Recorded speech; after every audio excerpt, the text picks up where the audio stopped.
Halo sob, ketemu lagi sama Mimin di berita terkini MotoGP. Beberapa pekan lalu, Marc Marquez menetapkan syarat utama dalam peta jalannya menuju tim pabrikan di MotoGP 2025. Nah, seiring berjalannya waktu, pembalap Gresini Racing itu mengubah wacananya. Dia akan puas dengan evolusi terbaru dan membuka pintu untuk Pramac atau bahkan gas-gas Tech 3. Nah, menarik nih. Kita bahas.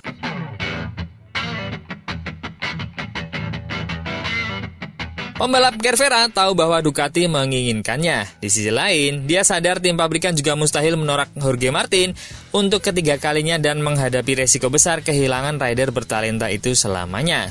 Sebab pembalap Pramac Racing mengancam pindah ke pabrikan lain kalau tak dipromosikan ke Ducati. Di Jerez, Marquez mengatakan, tahun depan saya ingin berada di tim pabrikan, dan menambahkan ketika ditanya soal tim Pramac, itu bukanlah tim resmi. Pada hari Minggu, The Baby Alien tampaknya sedikit mengubah pandangan. Marquez berbicara tentang rencananya, yang dimulai dengan memutus kontrak dengan Honda, diikuti dengan menandatangani kontrak dengan Gresini untuk mendapatkan kursi Ducati. Tujuan akhirnya bergabung dengan tim pabrikan di Bologna. Sekarang, pembalap Katalan itu tak mengesampingkan jalan memutar. Saat saya membuat keputusan ini, saya tahu bahwa Ducati adalah motor terkuat. Yang di Le Mans membuktikan bahwa dia setara dengan dua jagoan Ducati lainnya, Martin dan juga Bagnaia. Meskipun hanya memakai motor 2023. Rapor positif itu membuat publik penasaran apa yang akan terjadi jika mengendarai motor yang sama dengan dua lainnya. Saya memutuskan untuk mengendarai motor terkuat dan melihat apa yang bisa saya lakukan dengannya. Karena saya pun ragu apakah saya sudah selesai atau belum. Dan tidak, saya tidak ragu, saya kompetitif.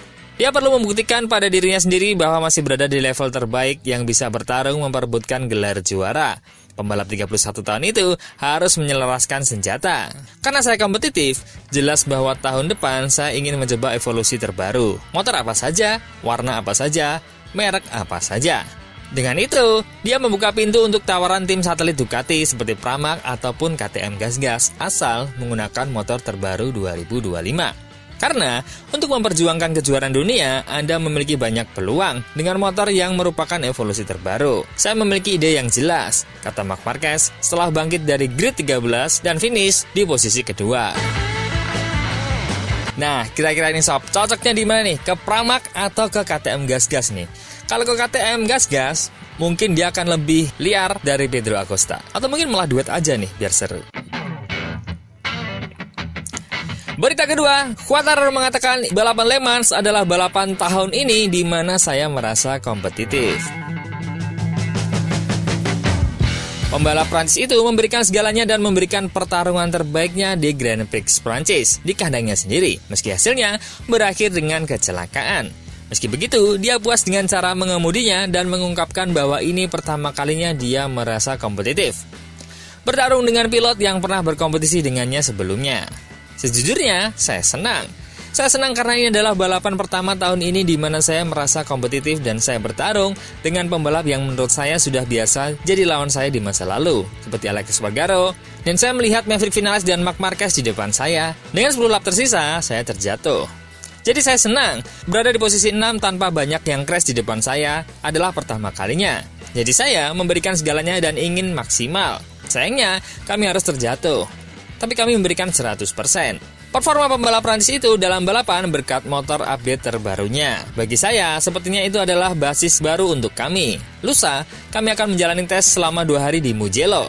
Jadi, kami akan memiliki kesempatan untuk membandingkan di track yang berbeda. Hari ini, saya pikir saya berkendara dengan sangat baik dan saya harap kami bisa terus seperti ini. Motor ini, gridnya sedikit lebih baik, apalagi saat masuk tikungan. Tapi sedikit. Perbedaan antara hari Sabtu dan Minggu juga terlihat jelas bagi Quartararo, tanpa mengetahui apakah itu karena ban atau konfigurasinya. Bagi saya, jelas. Saya tidak tahu apakah bannya yang rusak kemarin saat sprint atau karena konfigurasi kami. Tapi, hari ini saya merasa jauh lebih baik dari kemarin. Dan bagi saya, itu sudah cukup bagus. Beralih ke Honda, Joan Mir dapat membuat langkah besar selama balapan akhir pekan dan menurut Luca Marini, hari ini dia melakukan balapan yang hebat.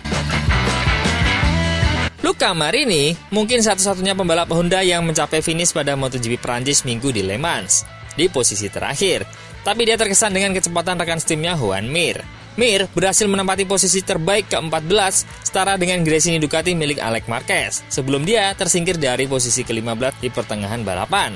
Hal penting yang bisa diambil di hari ini adalah perasaan yang saya rasakan saat mengendarai motor, kata Joan Mir. Setelah kemarin dan masalah grip yang kami alami, saat menyenangkan bisa mengambil langkah lainnya dalam pengaturan dan memiliki kecepatan yang baik dalam balapan. Saya bisa mengonfirmasi perasaan saya dan saya ingin mengucapkan terima kasih kepada tim Repsol Honda atas kerja mereka hari ini. Mereka memberikan saya motor yang bisa digunakan untuk menyerang. Penting untuk tetap fokus pada hal positif, yaitu kecepatan yang kami tunjukkan dan pekerjaan yang kami lakukan. Sekarang, kami pergi ke Mugello untuk tes private, untuk memeriksa beberapa hal. Marin dengan cepat memuji penampilan Mir pada hari Minggu dan mengakui bahwa dia perlu meniru peningkatan mantan juara MotoGP itu selama balapan akhir pekan ini. Ini adalah balapan yang panjang bagi kami, di mana kami bekerja pada area yang sama dan menyusahkan kami. Mengacu pada kurangnya belokan dan akselerasi pada RC213V. Apa yang saya tidak mengerti adalah, saya memulai hari ini Jumat dengan kecepatan dan mempertahankan kecepatan yang sama hingga hari Minggu. Sementara Mir dapat membuat langkah besar selama balapan akhir pekan dan hari ini dia melakukan balapan yang hebat menurut saya. Saya sedikit melewatkan langkah ini, jadi kami perlu memahaminya. Saya menantikan Mugello untuk tes pribadi. Saya yakin kami bisa menemukan sesuatu di sana dan membawanya ke Barcelona. Marini belum mencetak poin sebagai pembalap Honda, dan Mir sebagai pembalap Honda teratas di urutan ke-18 dengan 12 poin. Para pembalap Honda akan menjalani satu hari di trek Mugello sebelum menuju putaran Catalunya pada 24 dan 26 Mei. Wah, menarik sob, kalau Yamaha sudah bangkit dan Honda juga segera menuju ke kebangkitan. Jadi tak perlu menunggu 2027 untuk melihat 5 pabrikan bertarung di grid depan. Menurut teman-teman bisa nggak? Coba komen.